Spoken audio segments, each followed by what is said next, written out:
Buen día con todos los presentes. Este momento voy a hablar sobre una patología del suelo que es la inestabilidad de talud. La patología del suelo son fallas que se presentan. En este caso voy a hablar sobre la inestabilidad de talud. Esta patología se puede producir en el diseño o en la construcción de alguna obra.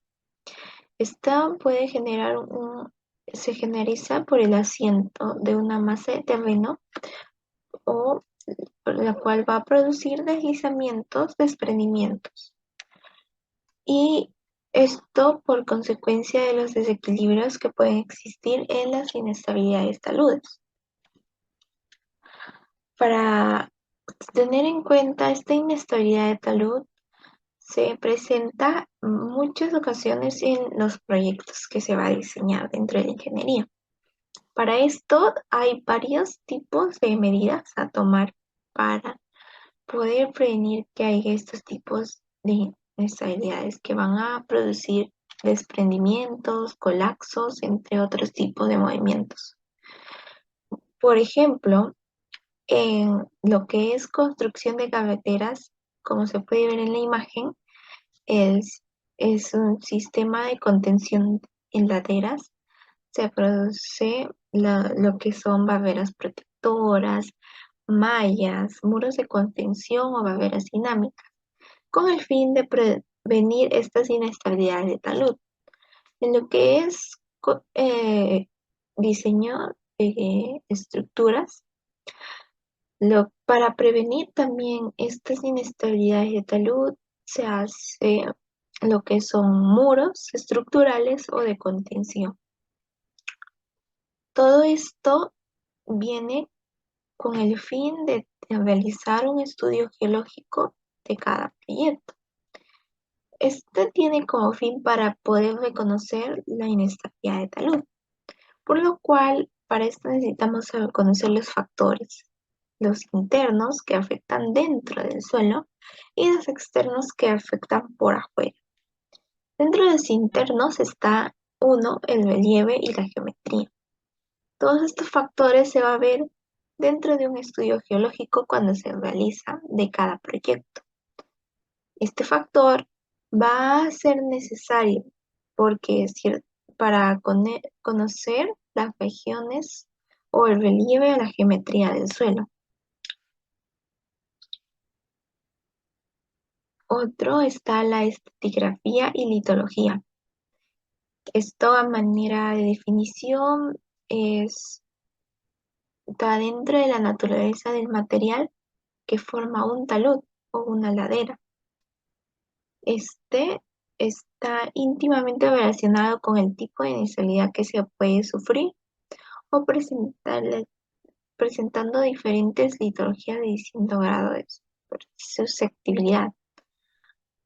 Bueno, para esto la estratigrafía y la litología se conoce básicamente por un estudio geológico o un estudio de mecánica de suelos. Hacer la realización de caricatas dentro de un proyecto nos va a saber a reconocer la estratigrafía que va a presentar el terreno, conocer el tipo de material donde se está diseñando una carretera, un edificio o una estructura hidráulica, entre otros. ¿Para qué? Para saber en qué lugares, por decir de una carretera, conocer qué lugares, de qué tramo a qué tramo puede presentar deslizamientos y así hacer un diseño de muros de contención. De la misma manera, para edificios, hacer un estudio de calicata nos va a determinar qué lugares se va a diseñar muros, poner muros estructurales para prevenir una inestabilidad de talud o las cimentaciones profundas de la misma manera. Y así. Otro factor que tenemos es la estructura geológica y discontinuidades. Esto juega un papel definitivo en condiciones de estabilidad. Las combinaciones de elementos estructurales con los parámetros geométricos del talud, altura, inclinación con orientación, van a definir los problemas de estabilidad que se puede presentar. Entonces, esto básicamente en Boca se va a prestar especial atención a este tipo de factor. Saber en qué lugares se encuentra una matriz rocosa y prevenir lo que es prácticamente el colapso en tramos, ¿no? de los lugares de estudios. Otros son las condiciones hidrológicas. Esto es muy importante, saber en qué lugares se puede presentar estas condiciones. Saber que la mayor parte de las roturas se producen por los efectos del agua en el terreno. Y esto puede generar presiones intersticiales o los arrastres y erosiones superficiales o internas de los materiales que forman el talud o la ladera. Esto es importante saber, ¿no? Que dónde se cumplen las condiciones hidrológicas. Básicamente, a manera de ejemplo, podemos tomar lo que es el diseño de muro de contención. Saber estas condiciones hidrológicas nos va a permitir a diseñar lo que es las dioronas dentro del muro de contención, en los tubos que controlan el nivel freático que es de la inestabilidad del talud, porque estas condiciones van a reducir su estabilidad. Al disminuir esta resistencia del terreno, pueden llegar a aumentar las fuerzas tendentes de esta inestabilidad. Otro factor son las propiedades geomecánicas del suelo. Estos son las posibles roturas de un talud o ladera que se va a poder determinar en la superficie. Y por último, el efecto de la meteorización. Esto es muy importante porque depende de esto, vamos a poder saber la reducción de sus propiedades resistentes, dando lugar a como una alteración y degradación intensas al ser expuestos los materiales a condiciones ambientales como consecuencia de una excavación. Es decir, saber en qué lugares pueden ser críticas al momento de realizar una excavación de un lugar de estudio. Es, esto básicamente afecta en zonas críticas del talud. Por ejemplo, como un pie, que puede generar roturas generales, sobre todo condiciones de presencia de agua. Por otra parte, también debemos conocer los factores externos, estos que influyen afuera de los taludes.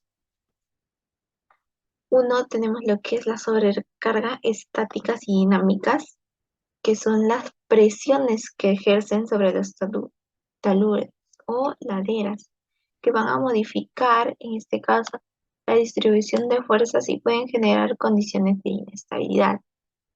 Un ejemplo que se puede hacer es a un talud que es de material de arcilla compactada o de un material rojizo.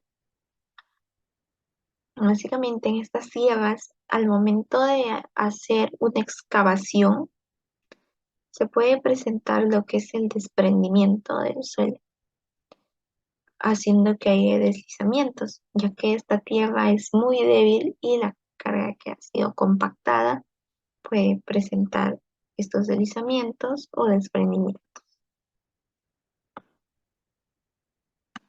Otro factor es las condiciones antrópicas.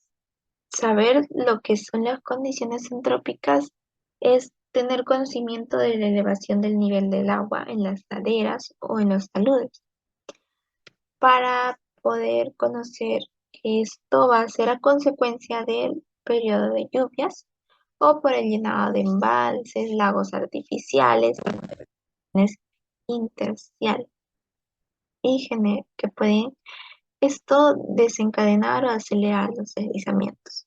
Tener en cuenta dónde se pueden producir los lagos artificiales o el nivel del agua que provoca inestabilidad de talud es muy importante para poder conocer cómo se va manejando la geología o la patología. y en este caso de los suelos, de donde se va a hacer algún proyecto. Otro factor son las precipitaciones y condiciones climáticas. Estas precipitaciones básicamente nos ayuda bastante saber en qué momento del año, conocer qué meses son más precipitados que otros, nos ayuda en lo que es el proyecto de realizar muros de contención o algún proyecto para prevenir esta inestabilidad. Básicamente que la cantidad del agua que se va a infiltrar en el terreno va a depender de la intensidad y duración de estas lluvias y el tamaño de la cuenca de aporte. Claro, esto todo va a depender cuánto va a afectar en el terreno. Viendo todos estos factores, tanto externos como internos, se va a pasar a lo que son los tipos de movimientos que se producen en la inestabilidad de talud. Bueno, los tipos son cuatro. Son los desprendimientos, los vuelcos, los deslizamientos y los flujos. Dentro de los desprendimientos se define por la separación de una masa de un talud mediante una superficie de corte cuya caída se realiza en gran parte por el aire. ¿Esto qué quiere decir? Que por lo general los desprendimientos afectan en zonas aisladas, pero en ocasiones se puede producir el colapso de una masa importante, por lo cual puede ser muy peligroso, llegando a producir grandes daños en la infraestructura donde se va a diseñar. Entonces, el desprendimiento se divide en desprendimientos y el colapso, como ya se había explicado. El otro tipo son los vuelcos. Los vuelcos se dividen en dos tipos, pero para saber los vuelcos, este tipo de inestabilidad se puede presentar en medios rocosos, implicando la rotación de una masa en forma de columna o bloque sobre una base bajo la acción de la gravedad y otras fuerzas. En esto tenemos el vuelco por flexión, que se presenta en rocas con un sistema de discontinuidades que forman vigas en voladizo que se doblan hacia adelante, llegando así a romper por flexión. El otro es el desplome, que se caracteriza por una masa desprendida que produce un movimiento de giro brusco, provocando la rotación de su base externa. Como se puede ver en la imagen, lo que diferencia entre vuelco por flexión y desplome. El otro son los deslizamientos, que son patologías que más afectan a la estabilidad de terraplenes sin carretera. Estos se diferencian en deslizamientos rotacionales, deslizamientos traslacionales y extensiones laterales. Dentro de los deslizamientos rotacionales, que este tipo se presenta a lo largo de una superficie de deslizamiento interna de forma circular o cóncava, da origen a la superficie de ruptura de talud. Esto cuando se rompe por encima de su pie. El otro es la rotura de pie de talud. Esto es una superficie desde el pie de talud hasta por encima de la base. El otro es una rotura de base de talud, donde si la rotura queda por debajo del pie del talud. El otro tipo, que son los deslizamientos traslacionales, para este tipo de terreno se desplazará hacia afuera y abajo mediante una superficie plana o ligeramente ondulada, donde aparecen varios pequeños movimientos de rotación. Para esto se clasifica en resbalamientos, deslizamientos de cuña, corrimientos o deslizamientos de derrube. Otro es las extensiones laterales. Este tipo se puede clasificar en fracturación y extensión de material compactado. Esto debido a la licuefacción de sedimentos arcillosos. La otra clasificación es movimientos sin zonas de basales o flujo plástico. Esto se presenta movimientos muy lentos que van a afectar sobre todo a las litologías blandas y deformables como arcillas húmedas. Por último, el último tipo que son flujos. Esto se divide en 6. Según la imagen, los flujos se van a caracterizar de este tipo en su similitud de movimiento de un fluido. Esto puede llegar a ser muy peligroso si se dan ciertas condiciones como llegar a producir grandes avalanchas. El primer tipo, que es la figura A, lo que es rectación, que produce un movimiento muy lento en superficies sin corte. Solo se puede apreciar con su estudio en largos periodos de tiempo. El otro tipo, que es la B, que son coladas de tierra. Este es un flujo lento de tierra o rocas en áreas de inclinación moderada. La otra figura, que es la C, es la solifluxión. Estos son desplazamientos de pequeñas dimensiones que aparecen en suelos cohesivos y de poco espesor. La figura D nos presenta lo que son corrientes de terrubios.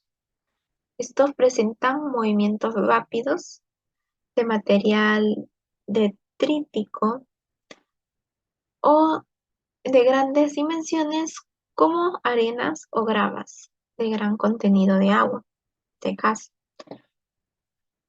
El otro tipo es la E, la imagen E, que puede presentar golpes de arena y limo. Este se produce en este tipo de materiales por colapso estructural.